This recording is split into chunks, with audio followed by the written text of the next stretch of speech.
താനെന്തോ തീർന്നില്ലാന്ന് പറയുന്നത് ഒരു ബിരിയാണി കൂടി കിട്ടുമായിരിക്കും.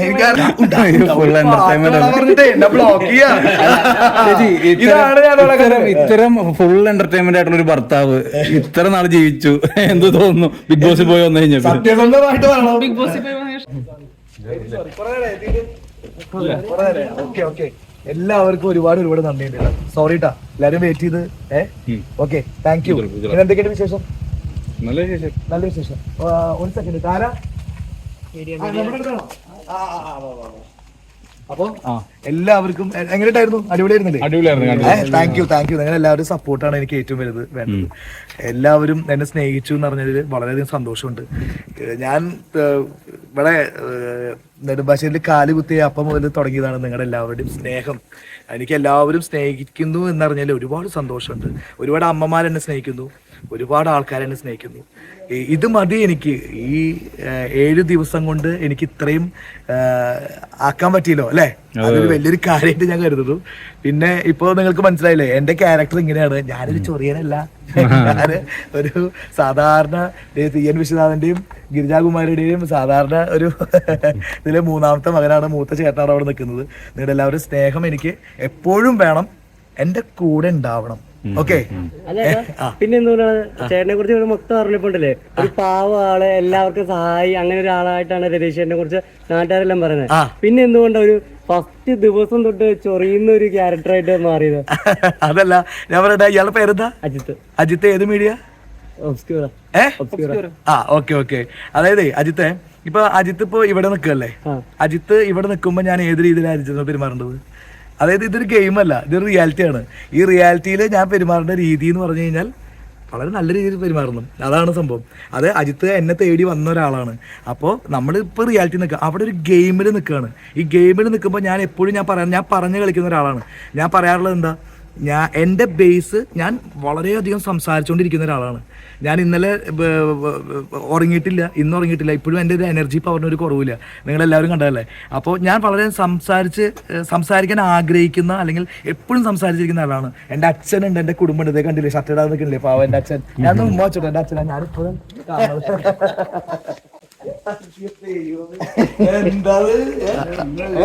എന്തൊക്കെയുണ്ട്?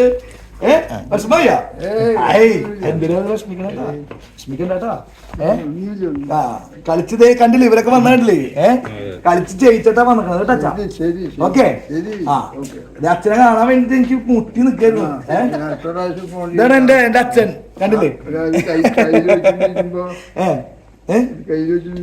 കയ്യിൽ വെച്ചോണ്ടിരിക്കുക അല്ലേ? അത് ഞാനാണ് നേരിട്ട് അച്ഛനെ വന്ന് കാണാന്ന് പറഞ്ഞത്. ഞാൻ ഇതിലൂടെ പറഞ്ഞത് ഇതെന്റെ അച്ഛനാണ്. പിന്നെ അമ്മേനെ കണ്ടില്ലേ? അമ്മ ഇതാണ് എന്റെ അമ്മ. ഓക്കെ. എന്റെ അമ്മ, ഇത് എന്റെ ചേട്ടൻ, ഹിറ്റായത് അമ്മു ചേച്ചി. പിന്നെ ഇത് എന്റെ 2ാമത്തെ മോളാണ് പാറു. അവൾക്ക് ഉറക്കം വരുന്നുണ്ട്. മൂത്തവൾക്ക് പരീക്ഷയാണ്, അക്ഷര അച്ചു. നിങ്ങളെല്ലാരും അച്ചുവിനെ എടുക്കാൻ പറ്റണ്ട, അല്ലെങ്കിൽ കംപ്ലൈന്റ് വരും. അവള് നാളെ പോലെ എന്നോട് ഭയങ്കര കംപ്ലൈന്റ് ആയിരിക്കും. നിങ്ങൾക്ക് എല്ലാവർക്കും ഒരുപാട് നന്ദിയുണ്ട്. എനിക്കിത് പിടിക്കാനുള്ള അത് കാരണമാണ് കേട്ടോ. എല്ലാവർക്കും ഒരുപാട് നന്ദിയുണ്ട്. എനിക്ക് പിന്നെ നേരത്തെ ഒരു ചോദ്യം ചോദിച്ചില്ലേ, ചൊറി സ്വഭാവം എന്ന് പറഞ്ഞില്ലേ? ഞാനൊരു കോമാളിയല്ല, ഞാനൊരു ചൊറിയനല്ല, ഞാനൊരു തരികിടയല്ല. എന്റെ നാട്ടിൽ നിങ്ങൾക്ക് അന്വേഷിച്ച് നോക്കിയിട്ടുണ്ടായിരിക്കാം, എനിക്ക് തോന്നുന്നു. അപ്പൊ എല്ലാവരും നല്ല അല്ലേ? അന്വേഷിച്ച് നോക്കിയാ? പേരെന്താ ഇയാളുടെ? എന്താ അന്വേഷിച്ച് നോക്കിയത്? ചോദിച്ചപ്പോ ഇവർ പറയുന്നത് പാവാണ്, ഭയങ്കര സോഫ്റ്റ് ആണ് പറഞ്ഞിരുന്നത്. ഈ സ്വഭാവം എങ്ങനെ കാണിച്ചു സംശയം ഉണ്ടെന്നൊക്കെ രതീശൻ തന്നെയാണോ അതിന്റെ അകത്ത് കേറിയത് ഡൗട്ട് ഉണ്ടെന്നൊക്കെ ചിലര് ഞാൻ പറഞ്ഞില്ലേ, ഞാൻ പറഞ്ഞു കളിക്കുന്ന ഒരാളാണ്. ഞാൻ അവിടെ പറഞ്ഞിട്ടാണ് കളിച്ചത്. എന്റെ സ്വഭാവം അങ്ങനെയല്ല, എന്റെ ബേസ് സംസാരമാണ്. പിന്നെ ഇയാളൊരു ചോദ്യം ചോദിച്ചിട്ടുണ്ടായിരുന്നു, എങ്ങനെ ചൊറി സ്വഭാവം. ഞാൻ അതിന്റെ ഉള്ളിൽ നമ്മൾ ഗെയിം കളിക്കാൻ പോയതാണ്. ഈ ഗെയിം കളിക്കാൻ നമ്മൾ പോകുമ്പോ നമ്മള് വേണ്ടത് അവിടെ വലിയ ആനക്കാരൊന്നും കിട്ടില്ല. എങ്ങനെയല്ല, എന്തുകൊണ്ട് ഈ ചൊറി സ്വഭാവം? ഞാൻ ആ സ്ട്രാറ്റജി ആദ്യം എടുത്തു. കാരണം എന്താ അറിയോ, ആദ്യം എല്ലാവരും എന്നെ വെറുക്കട്ടെ, അത് കഴിഞ്ഞ് മെല്ലെ ഇഷ്ടപ്പെട്ടാൽ മതി. ഞാൻ വിചാരിച്ച് മനസ്സിൽ തിങ്ക് ചെയ്ത ഗെയിം അതായിരുന്നു. അത് തന്നെയല്ലേ പുറത്തേക്ക് വന്നത്. അതായത് ആദ്യം നമ്മൾ ഒരാളുടെ സ്നേഹം പിടിച്ചു പറ്റാൻ എത്ര നോക്കി കഴിഞ്ഞാലും നിങ്ങളെല്ലാവരും എന്നെക്കാളും 100 മടങ്ങ് ബുദ്ധിയുള്ള ആൾക്കാരാണ്. പക്ഷെ എൻ്റെ ഒരു ബുദ്ധിയിൽ ചിന്തിക്കുമ്പോൾ നമ്മൾ സ്നേഹം ആരുടെയും പിടിച്ചു പറ്റാൻ നോക്കി കഴിഞ്ഞാൽ പെട്ടെന്ന് ഒരു സ്നേഹം നമുക്ക് കിട്ടില്ല. പക്ഷെ ഏറ്റവും കൂടുതൽ ഫസ്റ്റ് കിട്ടുന്നത് എന്താ? ഫസ്റ്റ് കിട്ടുന്നത് താനെന്തോ എന്ന് പറഞ്ഞു കഴിഞ്ഞാ വെറുത്തു അല്ലെ. അതാണ്. അപ്പൊ ആ വെറുപ്പ് ആദ്യം സമ്പാദിക്കുക. അല്ലെ, ആദ്യം നമ്മൾ സമ്പാദിച്ച് കൂട്ടുന്നത് വെറുപ്പാണ്. ആ വെറുപ്പ് സമ്പാദിച്ച് കൂട്ടിയിട്ട് ഇങ്ങനെ ഒരാൾ അവിടെ ഉണ്ട് എന്ന് നമ്മൾ അറിയണം. കാരണം ഞാൻ തൃശ്ശൂരിൽ നിന്ന് പോകുമ്പോൾ ഒരു സാധാരണക്കാരനായിട്ട് പോയതാണ്. ഇപ്പോഴും ഞാനൊരു സാധാരണക്കാരനാണ്. എനിക്ക് വേറെ ഒരു സ്റ്റാറ്റസോ കാര്യങ്ങളൊന്നും വന്നിട്ടില്ല. അപ്പോൾ ഞാൻ പോകുമ്പോൾ ഒരാളും ഉണ്ടായിരുന്നില്ല. എൻ്റെ ചേട്ടനും എൻ്റെ അമ്മയും എല്ലാവരും ഉണ്ടായിരുന്നുള്ളൂ. പക്ഷെ ഇപ്പൊ വരുമ്പോൾ നിങ്ങൾ എല്ലാവരും വന്നില്ലേ? അതെന്താണ്? ഞാൻ ഫസ്റ്റ് നമ്മൾ ഒരാളുടെ സ്നേഹം പിടിച്ചു വയ്ക്കാൻ പറ്റില്ല. സ്നേഹം പിടിച്ചു പറ്റണമെങ്കിൽ ഏറ്റവും ആദ്യം നമ്മൾ വെറുപ്പ് സമ്പാദിക്കണം. വെറുപ്പ് സമ്പാദിച്ചിട്ട് ഈ വെറുപ്പ് കുറെ ഇഞ്ചക്ട് ചെയ്ത് നമ്മളിലേക്ക് കയറ്റി പിന്നെ ഈ ഒരുപാട് ദേഷ്യപ്പെട്ട് സംസാരിച്ച് ഞാൻ എന്താണോ എന്ന് പറഞ്ഞ് സംസാരിച്ച് ഞാൻ പാവക്കുട്ട സുഖല്ലേ എന്ന് പറഞ്ഞ് സംസാരിക്കുമ്പോൾ അയ്യോ ഇത്രയും ദേഷ്യപ്പെട്ട ഒരാൾ കണ്ടില്ല ഇപ്പൊ സംസാരിക്കണെന്ന് പറയും. അങ്ങനെ സ്നേഹം പിടിച്ചു പറ്റാൻ പറ്റും അല്ലേ? ഞാൻ എന്റെ ബുദ്ധിയിൽ പറഞ്ഞത് നിങ്ങൾക്ക് ഭയങ്കര ബുദ്ധിമാന്മാരാണ് കേട്ടോ. എന്തുകൊണ്ട് ഈ സ്ട്രാറ്റജി വർക്കാവാതിരുന്നത് എന്തുകൊണ്ടായിരിക്കും? വർക്കായില്ലോ, പക്ഷെ വർക്കായി വരുമ്പോഴേക്കും വോട്ട് ക്ലോസ് ചെയ്ത് പോയി. അപ്പൊ അതിപ്പോ എനിക്ക് പറയാൻ പറ്റില്ല. ഞാൻ അവിടെ സത്യസന്ധമായിട്ട് നിന്നിട്ടുള്ളൂ. ഞാൻ വളരെയധികം പണിയെടുക്കാനായിരുന്നു. എനിക്ക് ആ ഗെയിം ഞാൻ ഇപ്പോഴും എല്ലാവരോടും പറയാം, എനിക്ക് മതിയായിട്ടില്ലടൂ. എനിക്ക് ഇനിയും ഗെയിം കളിക്കാനുണ്ട് അവിടെ. പക്ഷെ എനിക്ക് ടൈം കിട്ടിയില്ല. ഞാൻ വിചാരിച്ചത് എനിക്ക് ഒരാഴ്ചയും കൂടി എനിക്ക് ഒരു നീട്ടി അങ്ങനെ 2 ആഴ്ച കഴിഞ്ഞിട്ടാവും എവിക്ഷൻ ഉണ്ടാവുമെന്ന് വിചാരിച്ചിട്ടുണ്ടായിരുന്നു. പക്ഷേ ഞാൻ ആദ്യത്തെ 2 ദിവസം എൻ്റെ ചേട്ടൻ പറയണു ആൾക്കാരെല്ലാവരും എന്നെ നെഗറ്റീവ് പറയായിരുന്നു എന്നൊക്കെ പറഞ്ഞു അല്ലേ. അമ്മു ചേച്ചിക്ക് ഭയങ്കര വിഷമായി തോന്നുന്നുണ്ട്. അത് കഴിഞ്ഞിട്ട് പിന്നെ എൻ്റെ ഓരോ ചെറിയ ഞൊടുക്ക് സാധനങ്ങളൊക്കെ, അതായത് കോമഡി കാര്യങ്ങളൊക്കെ അങ്ങനെ വെച്ച് അവസാനം ജയിൽ ടാസ്കിലാണ് നിങ്ങൾക്ക് എല്ലാവർക്കും ഇഷ്ടമായെന്ന് തോന്നുന്നു. അപ്പോഴേക്കും എനിക്ക് തോന്നുന്നു എൻ്റെ സമയം കഴിഞ്ഞത്. എന്തായാലും ബിഗ് ബോസ് എന്ന് പറഞ്ഞ ഒരു പ്ലാറ്റ്ഫോം, ബിഗ് ബോസ് ആണ് എന്നെ ആദ്യമായിട്ട് ഫ്ലൈറ്റിൽ കയറ്റിയുള്ളൂ. ഞാൻ നെടുമ്പാശ്ശേരിയിൽ പോകുമ്പോൾ എനിക്ക് അറിയാം, എന്റെ ചേട്ടൻ സൗത്ത് ആഫ്രിക്കയിൽ ഇടയ്ക്കിടയ്ക്ക് ഫ്ലൈറ്റിൽ കയറുന്ന ആളാണ്. എന്റെ 2 ചേട്ടന്മാരും, രണ്ടാമത്തെ ചേട്ടൻ ബാംഗ്ലൂരാണ്. ആളൊക്കെ എപ്പോ നോക്കിയാലും ഫ്ലൈറ്റിൽ കയറുന്ന ആളാണ്. ഞാൻ മാത്രമാണ് ഈ നാട്ടില് ഈ പറഞ്ഞ പോലെ ചെറിയ ബൈക്കും കേട്ട് പോകുന്നുള്ളൂ. ആദ്യമായിട്ട് ഒരു ഫ്ലൈറ്റ് കയറിയത് ഏഷ്യാനെറ്റ് ബിഗ് ബോസ് തന്നെ ഫ്ലൈറ്റിൽ കയറ്റി. എനിക്ക് കിട്ടിയൊരു എക്സ്പോഷർ എന്ന് പറഞ്ഞു കഴിഞ്ഞാൽ വലിയൊരു എക്സ്പോഷർ കിട്ടി. ഇതൊക്കെ എനിക്ക് ബിഗ് ബോസ് തന്നതാണ്. അപ്പൊ ബിഗ് ബോസ് ഒന്നും കാണാതെ ഒന്നും ചെയ്യില്ല. ബിഗ് ബോസ് ആണ് എന്റെ എല്ലാം. എന്റെ ബിഗ് ബോസ് എന്റെ മുത്താണ്. ഈ ബിഗ് ബോസിൽ ഇറങ്ങി കഴിഞ്ഞപ്പോഴേ സ്റ്റേജിൽ മറ്റു മത്സരാർത്ഥികൾ പറയണ്ടായിരുന്നു, എന്റെ ഗെയിം നിങ്ങൾ കളിക്കരുത് കേട്ടോ. എന്റെ ഗെയിം അവർ കളിക്കണ്ട, ഏ വഴി തനിയെ വഴി. ഞാനൊരു മുൻകൂട്ടിയിട്ട് ഒരു ഒറ്റ കളി കൊടുത്താണ്. എന്റെ ഗെയിം നിങ്ങൾ കളിക്കരുത്. കാരണം എന്റെ ഗെയിം തെറ്റായ ഗെയിമാണ്. എന്റെ ഗെയിം കളിച്ച് നിങ്ങൾ ഔട്ട് ആവണമെന്ന് പറഞ്ഞത്. എന്റെ ഗെയിം ഞാൻ കളിച്ചാൽ മതി. പെട്ടെന്ന് എങ്ങാനും വല്ല ബിരിയാണി കിട്ടിയാലോ, അപ്പൊ എനിക്ക് ഇതിന്റെ ബാക്കി കിടണ്ടേ. എന്റെ ഗെയിം, എന്റെ സ്പേസ് എന്ന് പറഞ്ഞാൽ എന്റെ മാത്രം സ്പേസ് ആണ്. അപ്പൊ അവര് എന്റെ സ്പേസ് വലിയ സ്പേസ് ആണ്. ആ സ്പേസിലേക്ക് കയറാൻ വേണ്ടി ഒരുപാട് പേര്, അതൊക്കെ ആയിക്കോട്ടെ, എല്ലാവരും കഴിവുള്ള ആൾക്കാരാണ്. എല്ലാവരും 19 പേര് കഴിവുള്ള ആൾക്കാരാണ്. ഞാൻ വിചാരിക്കുന്നത് ഞാൻ 19ാമത്തെ കണ്ടസ്റ്റന്റ് അല്ല, അങ്ങനെ സോറി, 19 പേരുണ്ട്.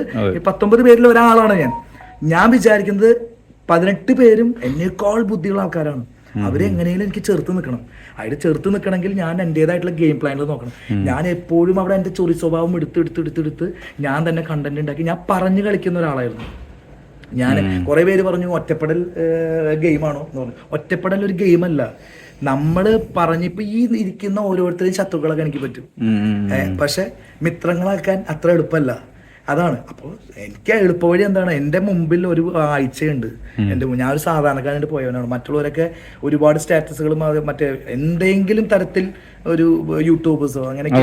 ഞാൻ എൻ്റെ ഇൻസ്റ്റാഗ്രാമിലൊക്കെ ഞാൻ എന്നാലും എപ്പോഴോ നോക്കാറ്, ഞാൻ ഒന്നും ചെയ്യാറുന്നില്ല. അപ്പോൾ എന്നെ സംബന്ധിച്ചോളം 7 ദിവസം ഒരു ക്രൂഷ്യലായിരുന്നു. നിങ്ങളുടെയൊക്കെ മനസ്സിൽ 7 ദിവസം കൊണ്ട് ബിഗ് ബോസ് സീസൺ 6 രതീഷ് കുമാറിന്റെ വ്യക്തി കടന്നുകൂടിയില്ലേ? ഇല്ലേ? തീർച്ചയായും അതെന്റെ വിജയമാണ്. അല്ല, പക്ഷെ എന്തുകൊണ്ടപ്പോ അപ്പോഴും പ്രേക്ഷകർ ചിന്തിക്കുന്ന ഒരു കാര്യമാണ്, എന്തുകൊണ്ട് പെട്ടെന്നുള്ള ഒരു എവിക്ഷൻ എന്തുകൊണ്ടായിരിക്കും? ഒരിക്കലും വോട്ടിന്റെ ഒരു ഇത് കൊണ്ടായിരിക്കും തോന്നുന്നില്ല. കാരണം തന്നെ ആയിരിക്കാം. കാരണം അതൊക്കെ ബിഗ് ബോസ് ആണ്. ബിഗ് ബോസ് ആണ് എല്ലാം തീരുമാനിച്ചത്. ബിഗ് ബോസ് ഒന്നും ഒരാളെ പോലും ചതിക്കില്ല. ബിഗ് ബോസ് എടുക്കുന്നത് തന്നെ നമുക്ക് ഗെയിം കളിക്കാൻ വേണ്ടിയിട്ട് പ്ലാറ്റ്ഫോം തുറന്നു തരുന്ന ബിഗ് ബോസ്. എന്തിനാണ് നമ്മള് ബിഗ് ബോസ് എന്ന് പറഞ്ഞാൽ ആ വോട്ടിംഗ് ഒക്കെ സത്യസന്ധമാണ്, എല്ലാം സത്യസന്ധമാണ്. അപ്പൊ ബിഗ് ബോസ് എനിക്ക് വോട്ട് കുറഞ്ഞു. ഞാനിപ്പോ കണ്ടില്ലേ, കാവേരിത്തമ്പില് ബിഗ് ബോസിലെ കണ്ടന്റ് തന്നിരുന്ന ചേട്ടനാണ്. ആളുകളെ കാണാൻ, പ്രേക്ഷകരെ ബിഗ് ബോസ് കാണാൻ പ്രേരിപ്പിച്ചിരുന്ന ആള് ചേട്ടനാണ്. അപ്പൊ കണ്ടന്റ് പ്രൊവൈഡ് ചെയ്യുന്ന ഒരാളെ ബിഗ് ബോസിൽ പുറത്താക്കാന്ന് പറഞ്ഞു കഴിഞ്ഞാല് അതല്ല, അത് ഞാൻ പറയട്ടെ, അത് വോട്ടിന്റെ അടിസ്ഥാനത്തിൽ. അതാണ് ബിഗ് ബോസ്. ബിഗ് ബോസ് അവിടെയും കണ്ടന്റ് തരുന്നത് ഞാനാണെങ്കിൽ എനിക്ക് വോട്ട് കുറവാണ്, അപ്പൊ ഞാൻ ഔട്ടായി. അതാണ് ബിഗ് ബോസ് എന്ന്. ബിഗ് ബോസിന് അവിടെ കള്ളത്തരില്ല. ബിഗ് ബോസ് എന്ന് പറഞ്ഞാൽ സ്ട്രെയിറ്റ് ആയിട്ടുള്ള കാര്യങ്ങൾ മാത്രമേ ചെയ്യുള്ളൂ. അപ്പോൾ ബിഗ് ബോസിനെ ഞാൻ ഇപ്പോഴും എന്നും അപ്രീഷിയേറ്റ് ചെയ്യുള്ളൂ. കാരണം അതാണ് ബിഗ് ബോസ്. ഏറ്റവും കൂടുതൽ കണ്ടു തരുന്ന ആളാണെന്ന് പറഞ്ഞു. Very thank you. ഇയാളുടെ പേരെന്തായിരുന്നു? ജോഗർ. Okay, thank you. അപ്പോ അദ്ദേഹം പറഞ്ഞു ഞാൻ വലിയൊരു കണ്ടന്റ് മേക്കർ ആയിരുന്നു എന്ന് പറഞ്ഞു. അതെ, ഞാൻ കണ്ടന്റ് മേക്കർ ആയിരുന്നു. പക്ഷെ എന്ത് ചെയ്യാം, ഞാൻ കണ്ടന്റ് മേക്ക് ചെയ്യുമ്പോൾ ആദ്യം നെഗറ്റീവ് അടിച്ച് പിന്നെയാണ് പോസിറ്റീവ് അടിച്ചത്. അപ്പോൾ എനിക്ക് വോട്ട് ബാങ്ക് ക്ലോസ് ചെയ്തിട്ടുണ്ടായിരിക്കാം, അപ്പോൾ എനിക്ക് വോട്ട് കുറഞ്ഞിട്ടുണ്ടായിരിക്കാം. അതുകൊണ്ട് ഇവിടെ എത്തി. നിങ്ങളെല്ലാവരും സ്നേഹം കിട്ടി. എന്നെ നെടുമ്പാശ്ശേരി എന്ന് അറിയാം, എന്നെ എത്രയോ പരിചയമില്ലാത്ത എൻ്റെ ഫോണുകളിൽ അമ്മമാര് വിളിച്ച് കരയാണ്, എന്റെ മോനെ നീ ഔട്ടായില്ലടാ ഹിറ്റായില്ലടാ പറഞ്ഞിട്ട്. അമ്മ ആലോചിച്ച് നോക്കൂ, ഞാനെതൊക്കെ മതിലൂ. എനിക്ക് ഇതേ ടി എൻ വിശ്വനാഥന്റെയും ഗിരിജാമയുടെയും മകന് ഇതൊക്കെ അല്ലാതെ പിന്നെ എന്തുട്ടാ 7 ദിവസം കൊണ്ട് ഒരു 100 ദിവസത്തെ എഫക്ട് ഉണ്ടാക്കാൻ എനിക്ക് പറ്റിയല്ലോ. മതി, ഞാൻ ഹാപ്പിയാണോ. ഈ ബിഗ് ബോസിൽ വന്നതിന് മുന്നേ, ബിഗ് ബോസ് കയറുന്നതിന് മുന്നേ കഴിഞ്ഞിറങ്ങി കഴിഞ്ഞപ്പോൾ ഒരു വ്യത്യാസം എന്താ കാണുന്നത് ലൈഫിൽ? ഒരു വ്യത്യാസം ഉണ്ടായിട്ടില്ല. ലൈഫിൽ കുറെ ഇതേപോലെ ഇങ്ങനെ ആൾക്കാർ വന്ന് നിൽക്കുന്നു. അത് എനിക്കിത് ഇഷ്ടമാണ്. എനിക്ക് നമ്മളിപ്പോ രാവിലെ വരെ സംസാരിക്കാൻ ഞാൻ തയ്യാറാണ്. എനിക്ക് യാതൊരു കുഴപ്പമില്ല. എനിക്ക് അല്ല എങ്കിൽ പോലും ഒരു ഫിസിക്കലി ആയിട്ടും മെന്റലി ആയിട്ടും ഒരുപാട് മനുഷ്യര് മാറുമെന്ന് പറയുന്നുണ്ടല്ലോ ബിഗ് ബോസിൽ. അപ്പൊ അത്തരം എന്തെങ്കിലും ഒരാഴ്ച കൊണ്ട് എന്തെങ്കിലും സംഭവിച്ചിരുന്നു? ഒന്നും സംഭവിച്ചില്ല. ഞാൻ മാറിയിട്ടില്ല. ഞാൻ ഇപ്പോഴും ഗെയിം കളിക്കാൻ തയ്യാറായിട്ടിരിക്കുകയാണ്. എന്റെ മൈൻഡൊക്കെ ഫിറ്റാണ്, എല്ലാം ഫിറ്റാണ്. പിന്നെ ഞാൻ അതിന്റെ ഉള്ളിലൊക്കെ പലതരം ഗെയിമുകൾ കളിക്കും. അതൊക്കെ ഞാൻ എന്റെ ബുദ്ധി വെച്ചിട്ട് കളിക്കുന്നതാണ്. അതൊക്കെ അത് മറ്റേ ബുദ്ധി എന്ന് പറഞ്ഞാലേ, ഞാനിപ്പോ നമുക്ക് എല്ലാവർക്കും ഒരേ ബുദ്ധി തന്നെയാണ്. പക്ഷെ അതിന്റെ ഉള്ളിൽ കയറുമ്പോൾ ഒരു പ്രത്യേക പവർ കിട്ടും. അതിന്റെ ഉള്ളിൽ കയറുമ്പോൾ ഒരു പ്രത്യേക ബുദ്ധി കിട്ടും. അതിൻ്റെ ഉള്ളിൽ കയറുമ്പോൾ താൻ കൈ ചൂടി കഴിഞ്ഞാൽ താൻ എന്തിനാണ് കൈ ചൂടിനതെന്ന് തൻ്റെ കണ്ണിൽ നോക്കി ചിലപ്പോൾ നമുക്ക് മനസ്സിലാക്കാൻ സാധിക്കും. അത് ഞാൻ എൻ്റെ വീട്ടിൽ നിന്ന് പഠിച്ചത് വേറെ ഒന്നുമില്ല. അതിൻ്റെ ഉള്ളിൽ കയറിയിട്ട് നമ്മൾ അങ്ങനെ ആയി പോകുന്നതാണ്. പക്ഷെ വേറെ കാര്യമുണ്ട്. ഇപ്പോ നെടുമ്പാശ്ശേരി എന്താ സംഭവിച്ചതെന്നുള്ളത് എനിക്ക് ഇപ്പോൾ ഓർമ്മയുണ്ട്. പക്ഷെ അതിൻ്റെ ഉള്ളിൽ ഇപ്പോൾ ഒരു 3 മണിക്കൂർ ആയിണ്ടാവില്ലേ നമ്മൾ പോയിട്ട് വന്നത്. 3 മണിക്കൂർ 4 മണിക്കൂർ ആയിട്ടുണ്ട് ഇപ്പോൾ ഞാൻ ഇത് തുടങ്ങിയിട്ട്. പക്ഷെ എനിക്ക് 4 മണിക്കൂർ മുമ്പ് എന്താ സംഭവിച്ചതെന്ന് എനിക്കിപ്പോൾ ഓർമ്മയുണ്ട്. അല്ലെങ്കിൽ എനിക്ക് ഒരു 10 ദിവസം മുന്നേ ഈ ലൈഫാണെങ്കിൽ എനിക്ക് ഓർമ്മയുണ്ടാവും. പക്ഷെ അവിടുത്തെ പ്രശ്നം എന്താ വെച്ചാൽ നമ്മൾ 1 മണിക്കൂർ കഴിഞ്ഞാൽ ബ്ലാങ്ക് ഔട്ട് ആവുകയാണ്.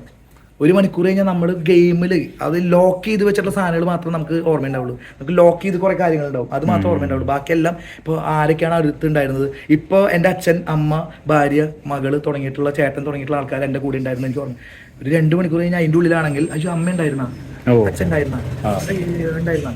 പക്ഷെ നമ്മളിങ്ങനെ ബ്രെയിൻ ഇങ്ങനെ വർക്ക് ചെയ്തുകൊണ്ടിരിക്കുകയല്ലേ. അപ്പോൾ അത് ഒരു ഗെയിമാണ്. ബിഗ് ബോസിൽ പോകാൻ ഉദ്ദേശം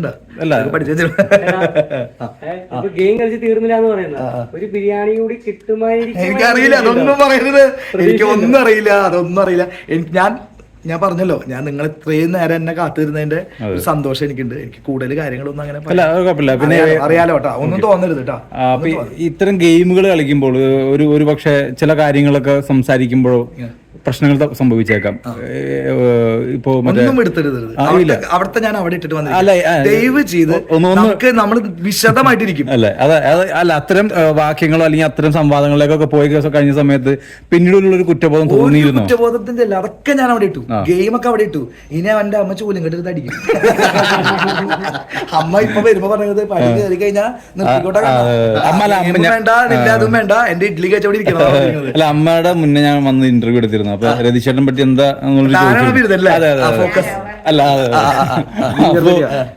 അപ്പൊ അമ്മ പറഞ്ഞത് നിങ്ങൾ കാണുമ്പോൾ ഒരാളല്ല. അപ്പൊ കണ്ടപ്പോ ഞങ്ങൾക്ക് മനസ്സിലായി. അപ്പൊ ഈ മാറ്റം കൊണ്ടുവന്നത് എങ്ങനെയാ? ഈ മാറ്റം ഞാൻ പറഞ്ഞിട്ടുള്ളൂ. നമുക്ക് ഒരു സാധാരണക്കാരനെ എനിക്ക് വലിയൊരു വാതിൽ തുറന്ന് കിട്ടുകയാണ്.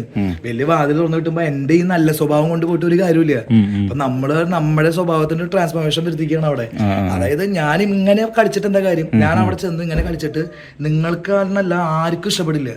ഞാൻ ജീവിതത്തിൽ എല്ലാവരും സോപ്പിട്ട് എല്ലാവരും ഇങ്ങനെ മസ്കൊക്കെ ഇട്ടിട്ട് ആരും വെറുപ്പിക്കാതെ ചേട്ടാ സുഖാണല്ലോ എന്നൊക്കെ പറഞ്ഞ് നടക്കുന്ന ഒരാളാണ്. പക്ഷെ ഈ ഒരു സ്വഭാവം എനിക്ക് അവിടെ ഇൻബിൽറ്റ് ചെയ്യാൻ പറ്റില്ല. അപ്പൊ അത് അതിന്റെ ഗെയിം അല്ലേ. നമ്മളൊരു ജോലിയിൽ ഇതാക്കുമ്പോ, ജോലിയിൽ നമ്മള് കേറുമ്പോ നമ്മൾ ആ ജോലിക്ക് അനുസരിച്ചിട്ടാണല്ലോ. ഇപ്പൊ നമ്മൾ മെഡിക്കൽ ബിസിനസ് ചെയ്യുമ്പോൾ നമുക്ക് ചെന്നിട്ട് പച്ചക്കറി കൊണ്ടുകൊടുക്കാൻ പറ്റില്ലല്ലോ. മെഡിക്കലിന്റെ സാധനങ്ങളല്ലേ കൊണ്ടുനടക്കാൻ പറ്റുള്ളൂ. അപ്പൊ തനിക്ക് ബിസിനസ് അല്ലേ ചെയ്യണം, തനിക്ക് പച്ചക്കറി കൊണ്ടുകൊടുത്തോടെന്ന് ചോദിച്ചത് അതല്ല. അപ്പൊ ഞാൻ ബിഗ് ബോസിൽ കയറുമ്പോൾ എന്റെ ഈ നല്ല സ്വഭാവം കൊണ്ട് പോയിട്ട് കാര്യമില്ല. ഞാൻ നല്ലവനായി ഉണ്ണിയായിട്ട് കാര്യമില്ല. അപ്പൊ എന്റെ അമ്മ പറയണു എനിക്ക് ഭയങ്കര വിഷമായി എന്ന് പറയണു. ഞാൻ ഭക്ഷണത്തിന്റെ കാര്യം ഭയങ്കര വിഷമമായി. അപ്പൊ അത് അവരുടെ അമ്മയുടെ ഒരു കെയറിങ് ആണ്. പക്ഷെ അതൊന്നും വിഷയമുള്ള കാര്യമില്ല. ഞാൻ ഗെയിമൊക്കെ അവിടെ ഇട്ടിട്ട് വന്നു. ഇനി ഞാനിപ്പോൾ എൻ്റെ ലൈഫിൽ ഞാൻ ബിസിയാണ്. ഇനി അടുത്ത നല്ല നല്ല കാര്യങ്ങൾ വരട്ടെ. അത് ഈ അടുത്ത് വന്ന മറ്റേ ജയിലിലെ ആ ഒരു പോർഷനൊക്കെ വന്നപ്പോൾ ജിൻഡോ ചേട്ടനായിട്ടുള്ള ഭയങ്കര കോമ്പിനേഷൻ ആയിരുന്നു. എല്ലാവരും ചിരി പടർത്തി ഹ്യൂമർ ആയിട്ടുള്ള ഇതായിരുന്നു. ഈ ചേട്ടൻ പോവാൻ നേരത്തും കരഞ്ഞിട്ടാണ് ജിൻഡോ ചേട്ടൻ ഇറങ്ങിയത്. ആ ഒരു ഫ്രണ്ട്ഷിപ്പിന്റെ ബോൾഡ് എങ്ങനെയായിരുന്നു? പറഞ്ഞറിയിക്കാൻ പറ്റാത്തൊരു സംഭവമാണ്. ഞങ്ങൾ ഭയങ്കര അവന്റെ പ്രശ്നം എന്താ അറിയോ, അവനെ ഇടിക്കാനൊക്കെ അപ്പൊ ഞാൻ തിരിച്ചു പറയും വാടാന്ന് പറയും. ഇത് കഴിഞ്ഞിട്ട് അവിടെ വന്നിട്ട് ഇടാ എന്താടാ നീ വാടാ എന്താടാ. അവൻ അങ്ങനെയാണ്, അവൻ അത്രേ ഉള്ളൂ. അവൻ ഒരു പാവാണ്. അവന്റെ വായിൽ നിന്ന് അവൻ മനസ്സിൽ വിചാരിക്കുന്നതെല്ലാം പുറത്തേക്ക് വരിക. അവൻ അത് ശുദ്ധനായിട്ടുള്ള ഒരാളാണ്. ഞാൻ കണ്ടുപിടിച്ച ബിഗ് ബോസിലെ ഏറ്റവും വലിയ സുഹൃത്താണ് എന്റെ ജിൻഡോ. ഞാൻ അറിയണു, എന്റെ അമ്മയും ചേട്ടൻ വൈഫൊക്കെ പറയണു അവനെന്തോ ലാലേട്ടൻ്റെ അടുത്ത് മുട്ടുകുത്തി നിന്നിട്ട് എന്നെ തിരിച്ചെടുക്കണം എന്നൊക്കെ പറഞ്ഞു. അങ്ങനെയൊക്കെ പറയണെന്ന് പറയണു. ഇവരൊക്കെ പറഞ്ഞാണ്, ഞാൻ കണ്ടിട്ടില്ല. അപ്പൊ അതൊക്കെ എന്ന് പറഞ്ഞു കഴിഞ്ഞാൽ ഞാൻ അവിടെ ചെന്നിട്ട് ഫ്രണ്ട്ഷിപ്പ് ഉണ്ടാക്കാൻ വേണ്ടി അവൻ്റെ അടുത്ത് പോയിട്ടില്ല. പക്ഷെ അത് അവന്റെ മനസ്സിൽ നിന്ന് തോന്നിയതാണ്. അവനൊരു കാര്യം വരുമ്പോൾ ഞാനും അതെ, അവന് ചെറിയ ചെറിയ പാകപ്പിഴകൾ വരുമ്പോൾ അവന് പാകപ്പിഴകൾ വന്ന ആൾക്കാരുടെ അടുത്ത് ഞാൻ ചെന്ന് പറയും അത് അങ്ങനെയല്ല കേട്ടോ, അവൻ പാവട്ടെ, എനിക്ക് വേണമെങ്കിൽ ഗെയിം കളിക്കാം. ഞാൻ എൻ്റെ എതിരെ നിൽക്കുന്ന ആളാ, 19 പേരിൽ ഒരുത്തനെ വെട്ടിയിട്ട് എനിക്ക് വേണമെങ്കിൽ അതൊരു ഗെയിമേ അല്ല. വീഴുന്നവനെ കുത്താൻ നമുക്ക് പറ്റും. അവനെ ഉയർത്തെഴുന്നേൽപ്പിച്ചിട്ട് അവനെ കുത്താനുള്ള പ്രാപ്തനാക്കിക്കൊണ്ട് നേരിട്ട് വന്നിട്ട് കുത്ര എന്ന് പറയണം. അതാണ് എൻ്റെ സ്ട്രാറ്റജി. അപ്പോൾ അതിലാണ് ഞാൻ ഇതാക്കിയത്. അത് ഞാൻ എൻ്റെ പറ്റിയല്ലേ. കണ്ടില്ലേ അച്ഛൻ ഇങ്ങനെ ഇരിക്കണതുകൊണ്ട് കാര്യമില്ല, പുപ്പൂലിയാ ഒന്നൊന്നര സിംഗാണ്. ചേട്ടൻ ഈ ഇറങ്ങി തുടങ്ങിയ സമയത്ത് ജാൻവി ആയിട്ടുള്ള ഒരു കെമിസ്ട്രി, നല്ല കെമിസ്ട്രി ആയിരുന്നു. ജാൻവിക്ക് എന്നെ ഭയങ്കര ഇഷ്ടമാണ്. അതൊന്നും എനിക്ക് പറയാൻ പാടില്ല. എന്റെ കഞ്ഞിയിലെ പാറ്റകളാണ്. എങ്കിൽ പോലും നിങ്ങൾ അതൊരു കാണാൻ അഖിൽമാരാർ ശോഭ എന്നുള്ളൊരു ടോമാഞ്ചറി ഗെയിം ടോമാഞ്ചറി ഗെയിം ഞാൻ ജാൻവി ആയിട്ട് ഞാൻ ഭയങ്കര ക്ലോസ് ആണ്. റതിഷട്ടാ എന്റെ അടുത്ത് നല്ല ക്ലോസ് ആണ്. ജയിൽ ടാസ്കിലൊക്കെ ജാൻവി ഇടക്കിടക്കിടക്ക് നിങ്ങൾ കണ്ടോന്നൊന്നും അറിയില്ല, ടെലികാസ്റ്റ് എനിക്കൊന്നും അറിയില്ല. ടെലികാസ്റ്റ് ഒന്നും ഞങ്ങളുടെ അടുത്ത് ഇടക്കിടക്ക് വരാറുണ്ട്. ഇക്കണ്ട ആൾക്കാരൊക്കെ വരും, കാരണം കണ്ടന്റുകൾ ഇവിടെയാണ്. ഞാനും ജിൻഡോ അവിടെ ജീവിക്കായിരുന്നു. ജിൻഡപ്പൻ മല്ലയ്യ എന്നൊക്കെ പറഞ്ഞ് ഞങ്ങൾക്ക് ഈ കുറെ കാര്യങ്ങളുണ്ടായിരുന്നു. മതിയായില്ലടോ. അങ്ങനെയാണ് ഈ പറഞ്ഞ ഈ ഗബ്രിയുടെ ജാസ്മിന്റെ പ്രണയാണ് ഈ അടുത്ത്. ഞാൻ അകലെ നിന്നിട്ട് ഞാൻ പറഞ്ഞല്ലോ. അല്ല അത് പറഞ്ഞിരുന്നല്ലോ, നിങ്ങൾ പ്രേമിക്കുകയാണോ എന്നുള്ളൊരു സാധനം അടിച്ചിരുന്നല്ലോ. ഞാൻ കുറെ അടിച്ചിരുന്നു, ഒന്നും ഓർമ്മയില്ല എനിക്ക്. തങ്കൊക്കെ കുറെ അടിച്ചിരുന്നു. അതൊക്കെ റീലൊക്കെ എടുത്തിട്ട് പ്രശസ്തനായിരിക്കും. അല്ല ആ ഒരു സ്നേഹം സത്യമാണെന്ന് തോന്നുന്നുണ്ടോ? എനിക്ക് അതൊന്നും ഞാൻ നോ കമന്റ്സ്. എനിക്കറിയില്ല അവര് സ്നേഹം സത്യമായാലും സത്യമല്ലെങ്കിലും ഉണ്ടാ വന്ന ആ പാട്ടൊന്നും ഞാനൊരാളെ കേറിയ ഒരു പാട്ടൊന്ന് പാടാവോ? കാവിരിത്തുമ്പിൽ കാത്തിരുന്ന പൈതലേ, എന്റെ കാവിരിത്തുമ്പിൽ കാത്തിരുന്ന പൈതലേ, നീ വന്നതെന്തിനോ നീ പോയതെന്തിനോ, നീ വന്നതെന്തിനോ നീ പോയതെന്തിനോ, നീ വന്നാലും പോയാലും ഉണ്ടാ ഉണ്ടാ ഉണ്ടാ ഉണ്ടാ. കാവിരിത്തുമ്പിൽ കാത്തിരുന്ന പൈതലേ, എന്റെ കാവിരിത്തുമ്പിൽ കാത്തിരുന്ന പൈതലേ. മുഴുവൻ പാടും. വാച്ചോണ വാച്ചോണ വാച്ച വാച്ചോണ വാച്ചോണ വാച്ച വാച്ചോണ വാച്ചോണ വാച്ച നിന്റെ വാച്ച് എന്റെ കയ്യിലില്ല, എന്റെ വാച്ച് നിന്റെ കയ്യിലില്ല, ഓ ഓ ഓ നിന്റെ വാച്ച് എന്റെ കയ്യിലില്ല, എന്റെ വാച്ച് നിന്റെ കയ്യിലില്ല, സത്യം സത്യം സത്യം സത്യം സത്യം സത്യം. വീണ്ടും കാവേരി തുമ്പിൽ നീ വന്നതെന്തിനോ നീ പോയതെന്തിനോ, നീ വന്നാലും പോയാലും ഉണ്ടാ ഉണ്ടാ ഉണ്ടാ.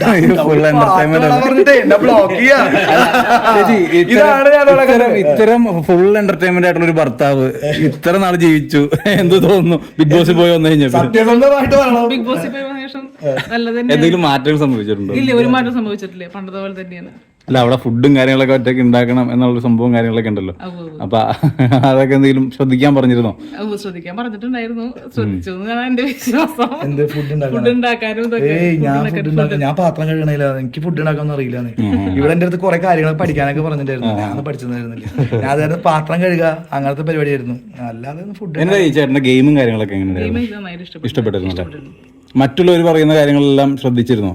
ഈ കമന്റ്സും കാര്യങ്ങളൊക്കെ വരാറുണ്ടായിരുന്നല്ലോ, അപ്പൊ അതൊക്കെ അതും ശ്രദ്ധിച്ചിരുന്നു. പക്ഷെ ഞാൻ കണ്ണാടിന്റെ ഗെയിമിൽ പൂർണ്ണ തൃപ്തിയായിരുന്നു. അല്ല നിങ്ങൾ പറഞ്ഞിട്ടാണോ പോയത്? ഞാൻ ഇങ്ങനെ ഗെയിം കളിച്ചിട്ടാണ് പറഞ്ഞിട്ടുണ്ട്. വ്യക്തമായ ഒരു ഗെയിം പ്ലാൻ ഉണ്ടെന്ന് പറഞ്ഞിട്ടുണ്ടായിരുന്നു എന്റെ അടുത്ത്, പക്ഷെ ഇതായിരുന്നു ഗെയിം എന്ന് പറഞ്ഞിട്ടുണ്ടായിരുന്നില്ല. Okay okay okay. Game plan നീ വെറുതെ പറയില്ല. ഗെയിം പ്ലാൻ എന്ന് പറഞ്ഞു കഴിഞ്ഞാല് എന്റെ സംസാരം, അതെ ഇവര് വിചാരിക്കും ഇത് നീ വെറുതെ പറഞ്ഞു പോണത്, നാളെ മറ്റേ ഗെയിം പ്ലാനോട് കൂടിയിട്ടൊന്നും പറയില്ലട്ടാ. ഒരു ഗെയിം പ്ലാൻ ഇല്ലാതെ ഞാൻ പോയിട്ടുണ്ടായിരുന്നു. ബേസ് എന്റെ സംസാരമാണ്. ആ സംസാരം വെച്ചുകൊണ്ടാണ് എനിക്ക് കളിക്കാൻ പറ്റുള്ളൂ. എനിക്ക് സംസാരിച്ചുകൊണ്ടിരിക്കണം. ഞാൻ അങ്ങനെ സംസാരിച്ചുകൊണ്ടിരുന്നു. അപ്പോ അതൊരു ഗെയിമായിട്ട് ഞാൻ ചേട്ടന്റെ ഒരു സംസാര രീതിയിലും പ്രവർത്തികളിലൊക്കെ ഒരു തൃശ്ശൂർക്കാരുടെ ഒരു ടച്ച് കാണാൻ സാധിക്കണ്ടായി. അത് എങ്ങനെയാ അത്തരം കാര്യങ്ങളൊക്കെ? തൃശ്ശൂർക്കാരുടെ മനസ്സിലായില്ല. തൃശ്ശൂർക്കാരുടെ ഒരു താളവും. ഞാൻ തൃശ്ശൂർക്കാരനാണ്. അതെ, അതെല്ലാം കാണുന്നുണ്ട്. അപ്പൊ ഇത് ജീവിതത്തിൽ എങ്ങനെയാണ് തൃശ്ശൂരായിട്ടുള്ള ഒരു ബന്ധവും കാര്യങ്ങളൊക്കെ? തൃശ്ശൂരിൽ ഞാൻ ജനിച്ചു വളർന്നത് ഈ വീട്ടിലാണ് ജനിച്ചത്. ഞാൻ 3ാമതാണ് ജനിച്ചത്. ഞാൻ എന്റെ മൂത്ത ചേട്ടനായിട്ട് വയസ്സ് ഞാൻ പറയുന്നില്ല, 10 വയസ്സിന്റെ ഡിഫറൻസ് ആണ് മൂത്ത ചേട്ടനായിട്ട്. രണ്ടാമത്തെ 8 വയസ്സിന്റെ ഡിഫറൻസ്. ഞാൻ പെണ്ണാവെന്ന് വിചാരിച്ചിട്ട് തെറ്റിയത് ഞാനായതാണ്. അതെ, അപ്പോ ഞാൻ തൃശ്ശൂര് ഈ പൂങ്ങുന്നത് എന്ന് പറഞ്ഞാൽ എന്റെ പൂങ്ങുന്ന എന്റെ എല്ലാമാണ്. അപ്പൊ ഞാൻ ഇവിടുത്തെ ഓരോ വീടുകളും എല്ലാവരുമായിട്ട് നല്ല പരിചയവും കാര്യങ്ങളൊക്കെയാണ്. എന്തുണ്ടെങ്കിലും ഞാൻ ഓടിപ്പോകുന്ന ഒരാളാണ്. അപ്പോൾ തൃശ്ശൂരായിട്ടുള്ള ബന്ധം എന്ന് പറഞ്ഞാൽ തൃശ്ശൂർ പൂരം, പിന്നെ തിരുവമ്പാടി ആഘോഷ കമ്മിറ്റി അംഗം, ശിവന്റെ അമ്പലത്തിലെ കമ്മിറ്റി അംഗം, അയ്യപ്പ സേവാ സംഘത്തിലെ കൺവീനർ, ജോയിന്റ് സെക്രട്ടറി, അങ്ങനെ ഞാൻ എങ്ങനെയൊക്കെ പോകുന്ന ആളാണ്. എന്നെ സംബന്ധിച്ചിടത്തോളം ഇത്രയും വലിയൊരു വാതില് തുറന്നു കിട്ടി. ലാലേട്ടനെ പോലത്തുള്ള വലിയൊരു ലെജൻഡ് എന്നെ പേര് വിളിച്ച് സ്റ്റേജിൽ കയറ്റി എന്നെ കൊണ്ട് എന്റെ ഉണ്ട പാട്ട് പാടിപ്പിച്ചു. ഇതിൽ പരം ഞാൻ ഒരു സാധാരണക്കാരന് വേറെ എന്തെങ്കിലും വേണോ? എല്ലാം നേടിയൊരു സുഖം എനിക്ക് കിട്ടുന്നുണ്ട്. അത് കഴിഞ്ഞിട്ട് അതിന്റെ ഉള്ളിൽ കയറി 7 ദിവസം കൊണ്ട് എല്ലാവരും പറയുന്നു 100 ദിവസത്തെ പാക്കേജ് കൊടുത്തിട്ടാ വന്നേന്ന് പറഞ്ഞു. അത് ഭയങ്കര സന്തോഷം. അമ്മമാരും കേരള ഹൃദയങ്ങൾ എന്നെ സ്നേഹിക്കുന്നു എന്ന് പറയുന്നു. അതും ഭയങ്കര സന്തോഷം. കിട്ടണതെല്ലാം ബോണസ്. അത് കഴിഞ്ഞ് വീണ്ടും ലാലേട്ട സ്റ്റേജിന്റെ മുകളിൽ കയറ്റി കുറേ നല്ല കാര്യങ്ങൾ സംസാരിച്ചു. എന്നെ വളരെയധികം ഒരു സന്തോഷപൂർവ്വം തന്നെയാണ് ഞാൻ അവിടുന്ന് പടിയിറങ്ങി വന്നത്. അപ്പോൾ ഒരു സാധാരണക്കാരൻ നിലയ്ക്ക്, ഒരു സാധാരണ തൃശ്ശൂർക്കാരൻ നിലയ്ക്ക് വീണ്ടും ഞാൻ പറയുന്നു, സാധാരണ അതെ ഈ ഇരിക്കുന്ന ഷർട്ട് ഇടാത്ത ടി.എൻ. വിശ്വനാഥൻ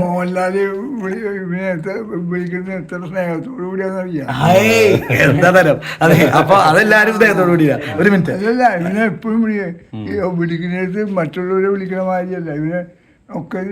അങ്ങനെ ഒരു പാർഷ്യാലിറ്റി. എന്റെ അച്ഛനെ ഞാൻ മകനായ ലാലേട്ടൻ അങ്ങനെ പാർഷ്യാലിറ്റി. ലാലേട്ടൻ എല്ലാവരോടും ഒരേപോലെ തന്നെയാണ്. അച്ഛനെ ഇപ്പൊ അച്ഛന്റെ മകന്റെ പേര് ഇങ്ങനെ വിളിക്കുമ്പോൾ അച്ഛനിങ്ങനെ വലിയ ഇത് തോന്നുന്നത്. അപ്പോൾ ഞാൻ സാധാരണക്കാരനാണ്. സാധാരണക്കാരൻ ഇത്രയ്ക്ക് തന്നെ ആഗ്രഹിച്ചിട്ടുള്ളൂ. ഞാൻ ആഗ്രഹിച്ചിട്ടുള്ള മേലെ എനിക്ക് ബിഗ് ബോസ് തന്നിട്ടുണ്ട്. ഇനിയൊക്കെ ദൈവത്തിന്റെ കയ്യിലാണ്. അത് വേറെ ഒന്നും അറിയില്ല. ഇനിയുള്ള ലൈഫ് എങ്ങനെയാണ്? നേരത്തെ പറഞ്ഞ അമ്പലം അല്ലെങ്കിൽ ബിഗ് ബോസ് താരം ഞാൻ നാളെ എന്റെ മെഡിക്കലിന്റെ ബിസിനസ്സിന് പോകും. എനിക്ക് കഞ്ഞി കുടിക്കണമെങ്കിൽ എനിക്ക് അതൊക്കെ വേണ്ടേ. അത്രേ ഉള്ളൂ. ചേട്ടൻ ഇനി അടുത്ത ഒരു മത്സരാർത്ഥിക്ക് സപ്പോർട്ട് കൊടുക്കാന്ന് പറഞ്ഞു. ഞാൻ അങ്ങനെയൊന്നും ഒരാളുടെ പേര് പറയില്ല. അവര് എന്തെങ്കിലും ആയിക്കോട്ടെ, അവര് ഇഷ്ടം പോലെ അവരുടെ ഗെയിം എന്താ വെച്ച് കഴിഞ്ഞാൽ ചെയ്യട്ടെ. അവര് എല്ലാവരും നല്ല പ്ലേയേഴ്സ് ആണ്. എങ്കിലും കൂടുതൽ ഇഷ്ടം തോന്നിയ ഒരു മത്സരാർത്ഥി എന്റെ ജിൻഡോ എന്ന് പറഞ്ഞാൽ ഞാൻ അത്രയും ഭയങ്കര ക്ലോസ് ആണ്. അവനായിട്ട് ഭയങ്കര കോംബോ ആണ്. അവൻ ഒരു പാവാണ്. എന്ന് വെച്ചിട്ട് ജിൻഡോ നല്ല പ്ലെയർ ആണെന്നും അല്ലാന്നും പറയില്ല. അവൻ നല്ല പ്ലെയർ ആണ്. ഞാൻ പറയുന്നത് അവൻ നല്ല പ്ലെയറാണ്. അവന്റെ വാക്കുകൾ മാത്രമാണ് ഞാൻ അവിടെ ഉണ്ടെങ്കിൽ ഞാൻ ഒന്നുകൂടി കയറി കൊടുത്തു. ജിൻഡോ നല്ല പ്ലെയറാണ്. ജിൻഡോ മാത്രമല്ല ഇടൂ, സകല ആൾക്കാർ നല്ല പ്ലെയറാണ്, നല്ല പ്ലെയേഴ്സാണ്. അവിടെ എല്ലാവർക്കും സ്പേസ് ഉണ്ട്. ഞാൻ ഓടിച്ചാടി എല്ലാവരും നടന്നതൊക്കെ. കാരണം എന്റെ മുമ്പിൽ 7 ദിവസമേ ഉള്ളൂ. 7 ദിവസം കഴിഞ്ഞാൽ ഒന്നില്ലെങ്കിൽ ചിലപ്പോൾ എനിക്കൊരു ചെറിയ ചിന്ത ഉണ്ടായിരുന്നു. അപ്പൊ 7 ദിവസം കൊണ്ട് രതീഷ് കുമാറിന് എന്തൊക്കെ ചെയ്യാൻ പറ്റുമോ അത് മുഴുവൻ ഞാൻ ചെയ്തിട്ടുണ്ട്. പിന്നെ ദൈവത്തിന്റെ ഈ പറഞ്ഞ പോലെ ഇപ്പൊ വീട്ടിലേക്ക് നിൽക്കുകയാണ്. ബിഗ് ബോസ് എവിക്റ്റായി. ഈ ബിഗ് ബോസ് ഇനി കാണാൻ പോകുന്ന പ്രേക്ഷകരോടും, ബിഗ് ബോസ് പ്രേക്ഷകരോടും, ഏഷ്യാനെറ്റ് പ്രേക്ഷകരോടും, മലയാളികളോടും, ലോകത്തുള്ള മലയാളികളോടും എനിക്കുള്ള സ്നേഹം ബിഗ് ബോസിലെ എല്ലാ കണ്ടസ്റ്റന്റും കൊടുക്കുക. ബിഗ് ബോസിന് കൊടുക്കുക. ബിഗ് ബോസ് ഒരു നല്ല ഷോ ആണ്, സത്യസന്ധമായിട്ടുള്ള ഷോ ആണ്. ബിഗ് ബോസിനെ സ്നേഹിക്കുക. അത് മാത്രമേ എനിക്ക് പറയാനുള്ളൂ. Thank you.